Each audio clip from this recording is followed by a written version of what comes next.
I don't have a wine glass here, but if I did, I would say cheers. This is just a wonderful story, and it is read at pretty much every wedding that's an Episcopal-based wedding. We welcome people with the words that, Jesus blessed this manner of life by his presence at a wedding in Cana. And so he blessed this manner of life, and not only did he bless it, but he enlivened it completely. So the guests are drunk. They have been feasting and drinking for days, and the wine runs out. Now, I don't know. I'm thinking that maybe Jesus' disciples had a piece in this, but at any rate, the wine runs out, which is a faux pas. It's the only real celebrations happen on these. Life is hard in the village, so you get a wedding, and that's a big, big deal, and it goes on for a long time, and you want to make sure that you have saved up enough that you can have hospitality for your guests for the entire time. But this doesn't happen. And Jesus' mother comes to him, and, your mother comes to you, and you better do what she says. So Jesus does. He doesn't really want to. He says, my time, it's not really my time yet. And she says, go ahead. So he does, and he, now these 6 purification jars, they are mammoth. They are huge. I've seen some, commentaries on this that suggest you get milk gallon jugs, those gallon jugs of milk empty, and place them around your altar to just show, how many gallons. It's a lot. It's a lot. 6 purification jars filled with water that he then turns to wine. And not just any wine, not just ordinary wine, the kind that you would kind of serve last when people have lost their taste anyway. No, this is the finest of the fine wines. And not only that, but nobody knows who has produced it, except for the servants. The guests, the chief steward, none of these people know where this wine came from. They attribute it to the host, to the groom and his family. But it's only Jesus, only the servants that know where this wine came from.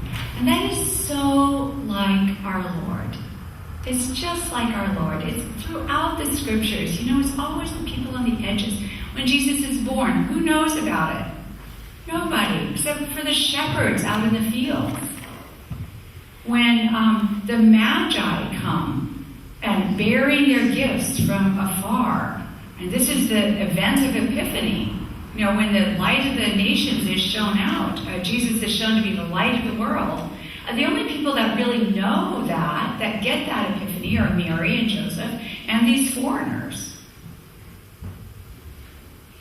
And then last week, we had Jesus being baptized in the river Jordan, and the heavens opening, the dove descending, and his voice coming from heaven saying, you are my beloved Son. I'm so pleased with you. Now, in the various gospel accounts of that, some of the gospels say that all the crowd heard it, and in others it says that just Jesus heard it. Even if it was the whole crowd, that was the whole crowd gathered there. Certainly not the whole world heard this. And now we hear this is the 3rd event of Epiphany, this revelation of who Jesus is, the first of 7 signs in the Gospel of John. Who he is the Lord of abundance. The Lord of abundance, of grace, of gift, pure gift. That doesn't call attention to itself. Calls attention maybe to the gift itself, but not to the giver.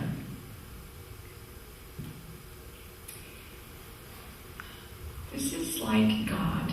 This is how God works in our lives, in the world around us. There are so many beautiful gifts of grace, pure beauty, that hopefully we're looking and not so drunk with the wine of the world, that we can't taste, and see and enjoy.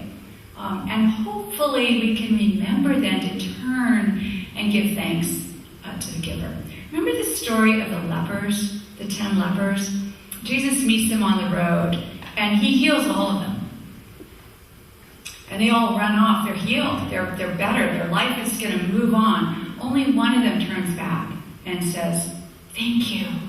Acknowledges who gave this amazing gift of health. Says, thank you. And Jesus says, your faith, your gift of gratitude has made you truly whole. So I just want to invite us. We're still in the new year, still in January. We're still in this season of epiphany, of the revelation of who Jesus is. I'm going to invite us, first of all, into this gift of gratitude, of turning and seeing who it is that's blessing our lives, that's making this abundance of goodness around us. To turn and give thanks for that. And secondly, to begin to really open our eyes more and more and more to the gifts of goodness in the world about us. It is so easy to see the horrors, right? I mean, to get down and slightly despairing, if not a lot despairing, about the not-so-good stuff, of which there is a lot, and of which our religion does not teach us to deny at all, but to tell the truth about. But the whole truth is that there is a lot of goodness happening also. A lot of blessing, and a lot of presence and the graciousness of God. And so we're invited, I'm going to invite you to see it and give thanks for it and focus on it. Frame the world through this lens of God's presence, God's abundance, God's wine. Because the third thing is that in Jesus, you invite Jesus into your life. Does it magically get better? No. I mean, maybe for some people it does, but for the most of us, it's just, okay, Jesus, we're going to do this together now. It doesn't magically get better. But as Jesus works in your life, works more and more and more in your life, the ordinariness does turn up to the finest of wines, to this joy.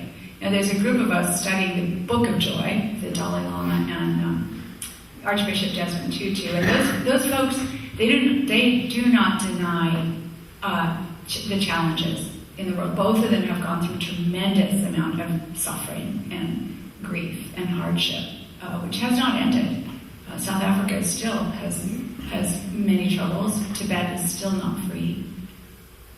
But these two men and the people around them exude joy, exude this fine wine that Jesus produces. This fine wine, because they're hooked into something so much bigger and deeper and broader than themselves and their own little world, right?